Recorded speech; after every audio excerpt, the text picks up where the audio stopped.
bedakan diri kamu dengan orang Yahudi. Orang Yahudi itu kumisnya panjang, jenggotnya panjang. Bagaimana cara membedakannya dengan orang Yahudi? Kata Nabi, uqsus syarib, pendekkan kumis kamu, wa'ful liha, biarkan jenggot kamu. Kumis kamu potong, jenggot kamu biarkan. Konteksnya itu apa? Membedakan diri dengan Yahudi supaya nggak sama. Dan sampai sekarang rabi-rabi, pendeta Yahudi itu disebut rabi, tempat ibadahnya namanya sinagog. Rabi-rabi Yahudi itu bisa dilihat jenggotnya panjang, kumisnya panjang, dan apa namanya ini? Jambang. Bukan jambang, kalau jambang yang tumbuh di sini. Ini yang rambut di samping ini. Nah, dibiarkan panjang. Terserahlah apa namanya, pokoknya rambut tumbuh di samping. Pakai topi koboi. Rabi-rabi. Kata Nabi SAW, khaliful Yahud, bedakan diri kamu dengan orang Yahudi. Lalu kemudian orang Yahudi dulu itu kalau puasanya cuman 1 hari saja, pas tanggal 10 saja. Maka kata Nabi, khaliful Yahud, bedakan diri kamu dengan orang Yahudi, sumu yauman qablahu wa yauman ba'dahu. Puasa 1 hari sebelumnya dan sehari setelahnya. Puasa sebelumnya tanggal 9. Tanggal 9 itu bahasa Arabnya tis'a, disebut dengan tasu'a. Tanggal 10 itu asyarah, 10 disebut dengan asyura. Maka afdal 9, 10, 11, 3 hari afdal. Tapi kalau tidak sanggup 9, 10 saja. Gimana Pak Ustadz kalau saya tanggal 10 saja? Ya nggak apa-apa. Tapi sama-sama dengan Yahudi sudah melaksanakan puasa. Perintah membedakan diri itu anjuran. Anda tidak bisa juga. Tanggal 10 pun nggak bisa juga, banyak ibadah yang lain. Bisa sedekah, bisa tasbih, bisa solawat, bisa zikir. Jangan membatasi kebaikan hanya dengan 1 pintu saja. Sama seperti musola kita, banyak pintu. Bahkan bingung saya mana pintu, mana jendela. Bisa dipakai semuanya untuk masuk. Udkhulu min abwabin mutafarriqah. Masuklah kamu dalam kebaikan itu dari pintu-pintu yang banyak. Jangan batasi hanya dari pintu puasa saja. Ibu yang sedang hamil, mengandung, menyusukan anak, lalu kemudian orang tua renta yang sakit, mah akut, nggak bisa puasa, jangan bersedih hati. Inna iddatash syuhuri indallahi 12 syahran fi kitabillah. Allah menetapkan ada 12 bulan. Yauma khalaqas samawati wal ard. Ketika Allah menciptakan langit dan bumi, Allah sudah tetapkan 12 bulan. Minha arba'atun hurum. Ada 4 bulan yang mulia. Zulqa'dah, Zulhijjah, Muharram. Satu lagi terpisah. Salasun mutawaliyatun. 3 bulan berturut-turut. Zulqa'dah, Zulhijjah, Muharram. Tapi ada satu yang terpisah. Ma baina Jumada wa Sya'ban. Dia terletak antara bulan Jumadil Akhir dan bulan Sya'ban. Itulah dia bulan Rajab. Dibuat pisah jauh supaya kita ada stasiun-stasiun. Kita ini sama seperti perjalanan panjang. Ada saatnya kita berhenti di sebuah stasiun, buang air kecil, lalu kemudian menggerak-gerakkan tubuh supaya nggak ngantuk, lalu kemudian minum. Setelah itu lanjutkan lagi perjalanan. Jadi perjalanan panjang kita ini lelah, kita rehat sejenak. Zulqa'dah, Zulhijjah, Muharram. Lalu kemudian setelah itu nanti panjang lagi, berhenti Rajab. Dari satu solat ke satu solat, itu juga stasiun. Subuh, zuhur, asar, maghrib, isya. Minal jum'ati ilal jum'ah, satu Jumat ke Jumat berikutnya, itu juga stasiun. Ramadan ila Ramadan, dan satu Ramadan ke Ramadan berikutnya, itu juga stasiun. Untuk apa Allah buat ada stasiun-stasiun ini? Mukaffiratun lima bainahuma, untuk menghapuskan dosa-dosa di antara keduanya, supaya kita fresh. Setelah hari Jumat, fresh. Setelah sholat, fresh. Kalau kamu punya rumah, di depan rumahmu ada sungai, lalu kamu mandi di sungai itu 5 kali sehari, apakah masih ada noda yang melekat? Kata Nabi. Sahabat menjawab, tidak ada ya Rasulullah. Bagi kita yang tinggal di Indonesia, mudah membayangkan punya rumah di pinggir sungai. Tapi di Madinah, kering kerontang. Bagaimana kalau kamu berada di tepi sungai, di depan rumahmu ada sungai, kamu mandi 1 hari 5 kali, mandi subuh, mandi zuhur, mandi asar, mandi maghrib, mandi isya, ditambah lagi mandi duha, mandi tahajud, mandi witir, mandi qabliyah, mandi wa'adiyah. Apakah mungkin ada lagi yang tersisa melekat? Tidak ada ya Rasulullah. Maka kita merasa fresh. Kita ini orang yang banyak silap, banyak dosa, banyak salah. Begitu air kita masukkan ke mulut, kumur-kumur, fresh. Begitu air kita sapu, kita siramkan ke wajah, fresh mata. Begitu air kita siramkan ke tangan, fresh tangan. Begitu air kita usapkan ke kepala, ke telinga, fresh otak dan pikiran. Keluar dosa-dosa sampai dari lubang telinga. Begitu air kita siramkan ke kaki, fresh kaki. Kita segar, secara fisik segar karena air. Orang yang tidak Islam sekalipun di rumah-rumah makan itu ada wastafel, lalu kemudian dia cuci tangan, dia kata dia segar. Dulu kita selalu cuci tangan, setelah itu baru makan. Sekarang bolak-balik cuci tangan, nggak makan. Sekarang orang baru tahu bagaimana itu mukjizat cuci tangan. Sedangkan Nabi Muhammad SAW 14 abad yang lalu sudah mengajarkan kita tentang itu semua. Jadi dengan adanya apa yang sedang kita hadapi ini, semakin memperkuat keyakinan kita bahwa Muhammad SAW bukan manusia biasa, tapi dia adalah dibacakan dalam surat Al-Kahfi ayat 110. Di ujung-ujung tadi dikatakan imam kita, Ananda Qori kita membacakan ayat, Qul innama ana basyarum mithlukum. Katakanlah ya Muhammad, aku basyarum mithlukum. Aku manusia sama seperti kamu. Apa beda kamu dengan aku? Yuha ilayya, aku dapat wahyu, kamu enggak. Aku dapat wahyu, kamu enggak. Komplain ibu-ibu satu jamaah, saya juga dapat wahyu Pak Ustaz. Rupanya nama suaminya Pak Wahyu. Ana basyarum mislukum, aku manusia sama seperti kamu. Bedanya apa? Yuha ilayya, aku dapat wahyu, kamu tidak. Yang terlintas di pikiranmu belum tentu wahyu. Bisa jadi dia hanya lintasan pikiran semata. Tapi Nabi Muhammad SAW jelas Jibril datang, Iqra bismi rabbikal ladzi khalaq, khalaqal insana min 'alaq, iqra wa rabbukal akramul ladzi 'allama bil qalam, 'allamal insana ma lam ya'lam. Oleh sebab itu maka segala permasalahan hidup di dunia sudah dibuatkan acuannya, itulah dia wahyu dari Allah Subhanahu wa taala yang dibacakan Nabi Muhammad SAW, didengar oleh sahabat, dibaca oleh sahabat, didengar oleh tabi'in, dibaca oleh tabi'in, didengar oleh tabi'in, sampailah ke generasi guru-guru, sampailah ke murid dari guru-guru itu, santri-santri, dibaca oleh imam kita tadi dan kita mendengarnya. Bacaan yang sama dibaca oleh Nabi malam Jumat surat Al-Kahfi, itu juga yang dibaca oleh ananda kita tadi. Saya terus terang tadi begitu di awal, Masya Allah ini dibaca surat Al-Kahfi. Kalau sampai selesai jam berapa kita naik sepeda? Rupanya beliau cerdas. Rakaat pertama beliau baca awalnya, rakaat kedua beliau baca ujungnya. Dapat dua-duanya. Makanya kata Nabi, hafallah 10 ayat di awal dan 10 yang terakhir. Kalau sanggup semuanya, alhamdulillah. Man qara'a surat al-kahfi yaumal jumu'ati. Siapa yang membaca surat ini hari Jumat, petang Jumat, sore Jumat, malam Jumat, adha'a lahu min nur. Allah berikan dia nur, cahaya. Ma bainal jumu'ataini, sampai Jumat yang akan datang.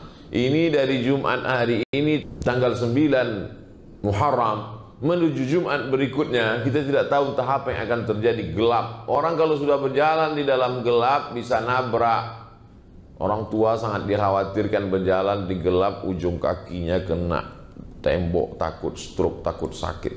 Anak kecil nggak boleh dalam keadaan gelap. Kalau anak kecil sampai gelap, napasnya sesak. Makanya begitu mati lampu, anak kecil langsung segera hidupkan lampu, hidupkan senter, hidupkan lilin. Begitu juga kita kalau dalam keadaan gelap, tak dapat melihat. Oleh sebab itu bagaimana cara menghilangkan kegelapan ini? Nur. Makanya di antara doa solat tahajud, Allahumma ja'al fi qalbi nura, wa fi sam'i nura, wa fi basari nura, wa an yamini nura, wa an yasari nura, wa an amami nura, wa min khalfi nura, wa min fawqi nura, wa min tahti nura, waj'al li nura. Kita bisa pandang memandang, kita bisa tersenyum walaupun nggak kelihatan. Kita bisa membedakan mana tiang, mana orang, mana pintu, mana jendela. Itu karena nur, cahaya. Oleh sebab itu kita bisa tahu mana hak, mana batil, mana betul, mana salah. Itu karena cahaya. Maka kita meminta bimbingan dapat cahaya dari Allah. Maka kita sedang berada beruntung di bulan mulia, bulan haram. Di hari yang paling mulia, hari Jumat. di waktu yang paling mulia, waktu subuh, pada saat momen kemuliaan menjelang Asyura 9-10, berada di tempat yang paling mulia, rumah Allah, masjid, musholla, bersama orang-orang mulia, ada hati iman Islam di dalamnya. Mudah-mudahan kita selalu mendapatkan kemuliaan-kemuliaan. Berada di tempat orang mulia, bersama orang mulia, mendapatkan kemuliaan. Alaila tuhibbu amid dunya wa ma fi tawayaha. Hai Qais, mana yang lebih kau pilih? Dunia beserta isinya atau Laila? Kata Qais, lahu baru ni'aliha ahabbu ilayya wa ashfa li balwaha. Dunia beserta isinya, maka debu yang menempel di sendal Laila lebih kucinta daripada dunia beserta isinya. Debu menempel di sendal Laila lebih kucinta daripada dunia dan seisinya. Kalau begitu cinta kepada manusia, apalagi cinta kepada orang yang paling mulia di antara manusia, Nabi Muhammad sallallahu alaihi wasallam. Makanya kadang tidak sedikit dari jamaah itu ketika disebut Sallu ala Nabi, Allahumma salli ala Sayyidina Muhammad, meleleh air matanya. Bapak teringat umroh? Enggak Pak Ustaz, gaji 13 belum turun. Ada kerinduan-kerinduan kita yang sangat mendalam kepada Nabi Muhammad sallallahu alaihi wasallam. Makanya kalau cinta kepada Nabi Muhammad, ikutilah amalan-amalannya. Di antara amalannya ya ini. Yang puasa hari ini baik, yang belum sempat, belum sanggup hari ini ya nggak apa-apa, besok hari Sabtu aja. Ustaz hari ini puasa, insya Allah kalau kuat, kalau sampai. Kalau nggak puasa nggak salah juga, saya kan musafir. Bapak Ibu yang dimuliakan Allah Subhanahu wa taala. Ibu-ibu nggak ada Pak Ustaz? Ada, mereka nanti nonton, ini diupload. Nanti nggak disapa dia komplain. Yang dimuliakan Allah Subhanahu wa taala dimanapun berada, siapa di antara kita ini yang paling mulia? Inna akramakum indallahi atqakum. Yang paling mulia adalah yang paling takwa, paling takut kepada Allah. Dalam puasa itu kita dididik betul-betul takut. Makanya paling tidak kita puasa 3 hari, 13, 14, 15. Sanggup lebih banyak daripada 3 hari, 8 hari, Senin, Kamis, Senin, Kamis, Senin, Kamis. Sanggup lagi lebih banyak daripada 8 hari, 15 hari, 1, 3, 5, 7, 9, 11. Yasumu yauman, puasa 1 hari, wa yuftiru yauman, makan 1 hari, puasa 1 hari. Sanggup lagi lebih daripada 15 hari. Puasa paling tinggi namanya puasa dahar. Puasa apa namanya Pak Ustaz? Puasa dahar. Dahar itu kan makan Pak Ustaz. Kumaha itu dahar? Dahar artinya sepanjang masa. Di antara sahabat Nabi yang puasa sepanjang masa, Abdullah bin Umar bin Khattab, anak Umar bin Khattab. Itu puasanya sepanjang masa. Di antara sahabat Nabi yang panjang puasa sepanjang masa adalah Sayyidah Aisyah, istri Nabi SAW. Setelah Nabi meninggal, Aisyah puasa sepanjang masa. Ikhtilaf di antara ulama. Ada yang mengatakan membolehkan puasa sepanjang masa, ada yang mengatakan nggak boleh. Tapi setelah diteliti, yang mengatakan boleh puasa sepanjang masa kalau tidak ada menimbulkan mudarat, halangan. Seperti Sayyidah Aisyah. Nabi sudah meninggal, dia tidak ada anak, dia tidak ada tanggungan. Dia hidupnya untuk beribadah sepanjang masa sampai meninggal di dunia puasa. Malam tetap dia makan. Yang tidak boleh itu puasa wisol. Wisol itu nyambung dari mulai sahur ini sampai sore nanti, sampai malamnya, sampai besok. Kebanyakan orang yang puasa begitu bukan la'allakum tattaqun, tapi karena mau nuntut ilmu kebal jalan di atas air. Itu apalagi jalan di atas air, jembatan banyak. Ayak-ayak wae itu.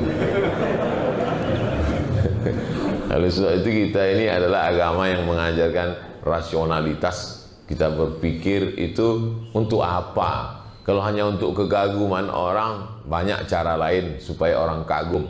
Buatlah sesuatu yang ketika kau mati, maka dia menjadi tinggal yang bermanfaat buat orang banyak. Terus ente jalan di atas air, apa manfaatnya?